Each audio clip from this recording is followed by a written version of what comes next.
turnovers, very disappointing in the loss. Ultimately, going back and looking at the film, didn't make enough plays. I mean, that's the bottom line. Anytime you have a one-possession game, one team is going to make the plays, they're going to win the game. We didn't make the plays offensively, 4 drops. We didn't have many plays, didn't throw the ball many times, 20-some times. And so when you do that, if you don't make those catches to extend drives, it's going to be a long day for you. I thought defensively, did not play great on that side of the ball as well. Missed tackles. We got guys in position to make plays several times, and we didn't knock the ball down, didn't make the play. They made those catches, extended their drives. Thought Fafita played outstanding, great passer, and their receivers made some really good plays as well. Their running backs went hard. Defensively, holding them to 5 field goal attempts was awesome, including a miss and then a block. That was great. Punted the ball well. Knocked down the field goal. That was certainly some positives in that game, but obviously didn't make enough plays. They're a good football team, as we talked about all last week. So excited about this opportunity. BYU, great team. Kalani's done a phenomenal job there. Very mature team, physical, big, coached well. Defense is one of the best defenses in the country. Offensively, coming into the season, they thought, okay, well, a new quarterback, they're maybe struggle a little bit, but Bachmeier's played outstanding. He's playing like he's an older player, like an experienced player, plays with great poise, throws the ball really well, and then can run the football, which is, he's done a great job as a dual threat. Big running back, he's a great player. And then number 2 is an outstanding receiver. We played against him 2 years ago. And 11 creates some big-time plays, has some great speed. And then they're very, very good in the special teams as well. So not too much weakness when you think about BYU. A team that's used to winning. I think they're 20-3 in the last 2 years. So an outstanding football team. Opportunity for us, our seniors, senior day for us. So 22 seniors will be coming out for the last time. So I'm sure there'll be a lot of emotion out there. Guys like Gavin Gerhardt, he's going to make his 47th start, which is incredible. One of the best leaders I've ever been around. And, of course, Corleone and some of the other guys. It's just a special group. And so exciting day for them as well. Any questions? You'd mentioned after the game that Evan Pryor and Caleb Goody should be back this week. Any update on that? And are you surprised how much you missed them? No, I'm not surprised how much we missed them. We certainly, 2 big playmakers for us that have great speed. That's certainly something that you want to have on the field. We feel good about both those guys being available this week. Obviously, as the week goes on, we'll know more, but feel good about those guys. Goody for sure will be ready to go, and Pryor's. I said this last week. He was very close last week. I still feel good about him being available this week. Running game, you had the 2 big explosive plays with Tawi, but then I think he was 10 for 26 and the rest of his carries. When you went back and watched the film, what did Arizona do to quell that, and what can you do against BYU? Well, one of the big runs had him stopped on the right side. He did a good job of just bouncing it, and creating a big play on the back side of that run. They're a good defense. We knew that coming in. I think we popped some good runs in the first quarter. I think we had 140 yards after the first quarter, so some big runs there, to get us some points on the board and score. But they're a good defense. They muddy up the front, a lot of movement, a lot of twist, using their linebackers. They're good in the secondary, so they can do a lot of different things. And I think their 3 safeties I thought played really, really good football as well. 43 is a good football player, play a lot of ball. And I think we just, we're not consistent enough in the run game there late in the game. Particularly when we had the 1 touchdown lead, 14-7. I thought our defense at that point was getting them off the field and holding the field goal attempts, and that's where offensively, we needed to attack to get up 2 scores. You get up 2 scores now, okay, maybe a different ball game. We never were able to do that, and then in the second half, when we were moving the ball some, we couldn't get them off the field. We score to make it a 1-possession game, 3-point game was 6.5 minutes. And then we got the ball back, I think, 1.5 minutes. So we did not play complementary football. When one side or the other needed some help, we didn't do it, and I think that was a big part of that game. Coach, you mentioned two standouts on the offensive side of the ball for BYU, L.J. Martin and Chase Roberts. What stands out about them, and what do you remember from the last time you guys played? Obviously, those two had 3 touchdowns combined. Yeah, good players. I remember size, really. I think, number 2 is a long player that can run, has really good hands. I remember the play out there on our sideline, Threats is sitting there, it looked like he's getting ready to pick the ball, then all of a sudden 2 comes out of nowhere and catches it and zigzags and scores a touchdown. And the running backs, I don't know how big, 230, 225, I don't know, he's a big back that has speed. I think is he leading the Big 12 in rushing maybe? I mean, he's good. And I think he missed a game or 2 with some injuries, but he came back. I mean, he's a really good player, a very solid player. I just think they're very efficient in what they do offensively. And Bachmeier's taking care of the football. I think the one game they turned it over a couple of times, maybe against Texas Tech. That was the one game they lost this year. So they just very efficient offense, and therefore, when you play great defense with efficient offense, you give yourself a chance to win. Scott, the last 2 games obviously haven't gone the way you guys hoped for, but is there anything you can take away from them that you think this is what we need to do to take that next step towards becoming a championship caliber program in this conference, which you guys have been close to this season? Yeah, I mean, I just think you have to play a complete football game. Like in all 3 phases, you have to be very, very solid. I think about the teams that are good in all 3 phases. They're usually the teams on top. I think think about Texas Tech right now, the way they're playing football, BYU, the way they're playing football. All 3 phases are good. Even if you look at a national scope, like Indiana, who's done an unbelievable job, go look what they're doing on offense and defense. Like, they're top 5 in the country in both. It's amazing to me, like, how good you are at all 3 phases. If you have one side of the ball that is not doing what they're supposed to do, it is going to be hard to win. You can still win, but it's going to be a lot more difficult to win. So in order to be that championship caliber team, you got to be really solid in all 3 phases. Just like Saturday, I thought special teams, we were solid. We were good enough to win in special teams, man. We did some good things. We got to be a little bit more consistent on the 2 sides of the ball. I mean, that's the bottom line in that game. And then having said that, we still had an opportunity, a chance to go win that game. You just got to make a few more plays. It just makes it a lot more difficult because the margins. We talked about this all year. The margins in the Big 12, man, they're tight. A play here or a play there could be the difference in the game, and that's proven to be true.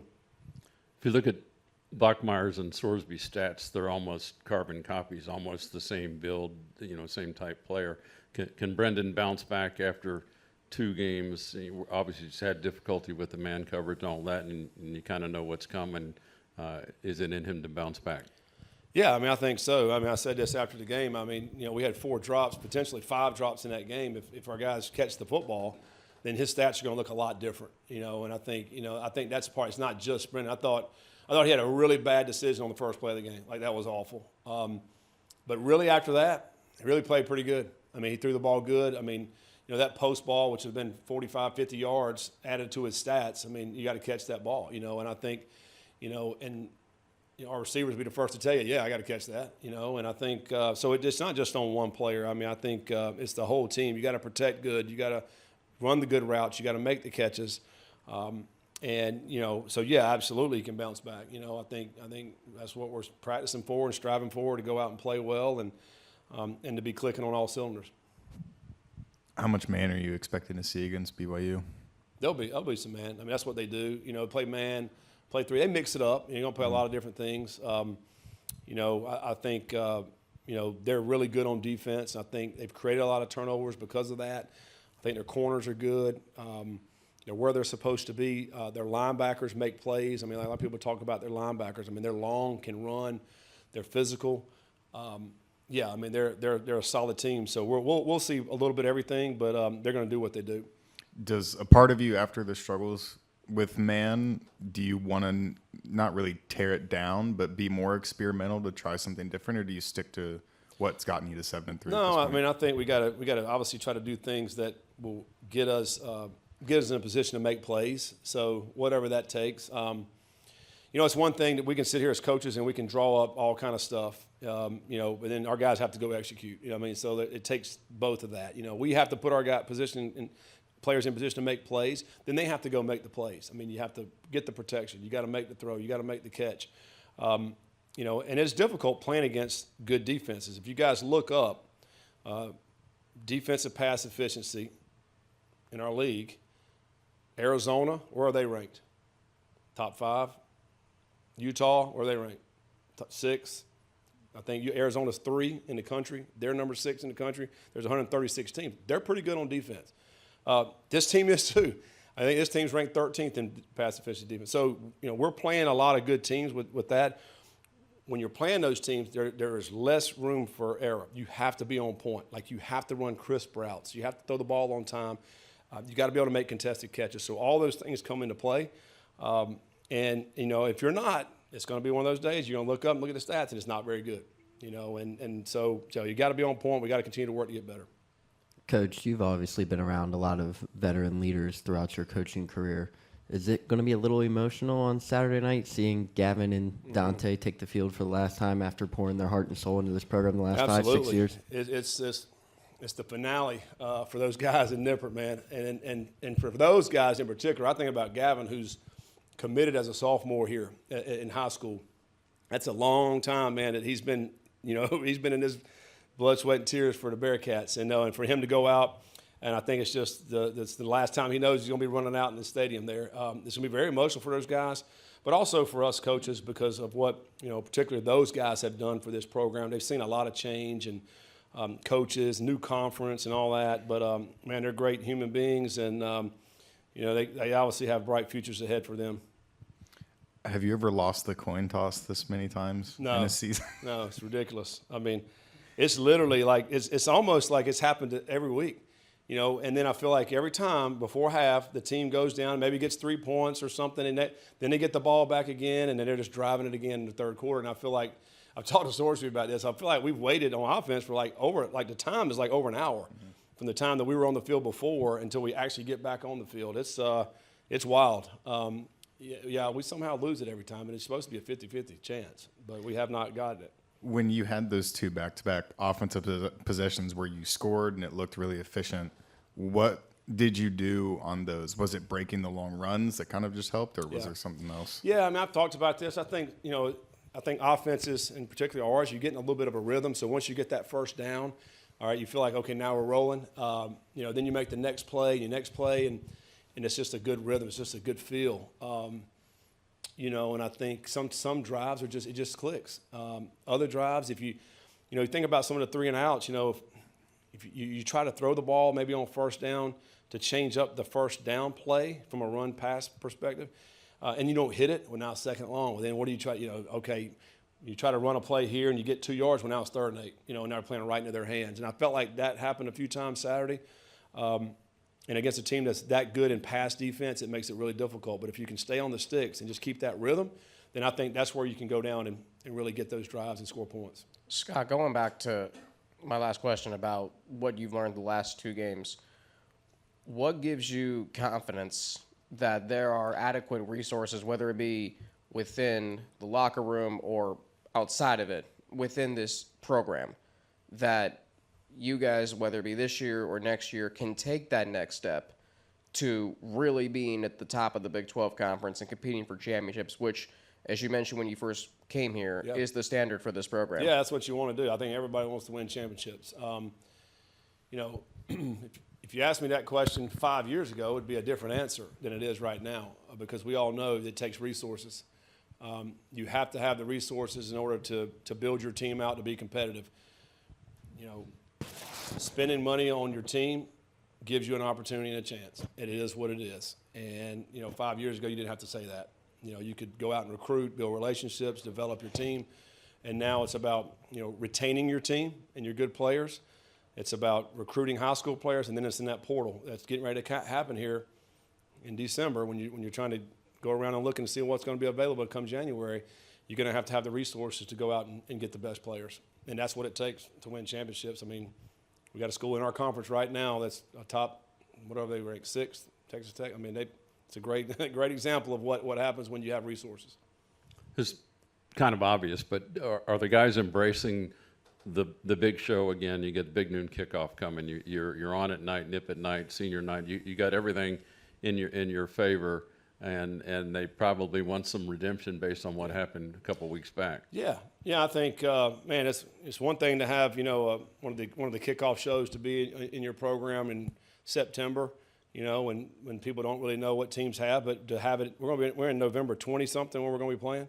It's going to be, and we still have the big show coming in. That's pretty cool, and I think our guys have earned the opportunity for that. Not only us, but you're playing a team like BYU is a great football team, and so to be able to host that, it's great advertisement for our college and our campus to be on national TV, and we get to show that off. So our guys are excited about it. Great opportunity. I think more than anything, we're excited about the opportunity to play BYU. A ranked team coming in here to Nippert. I think that's why we're really excited about this opportunity.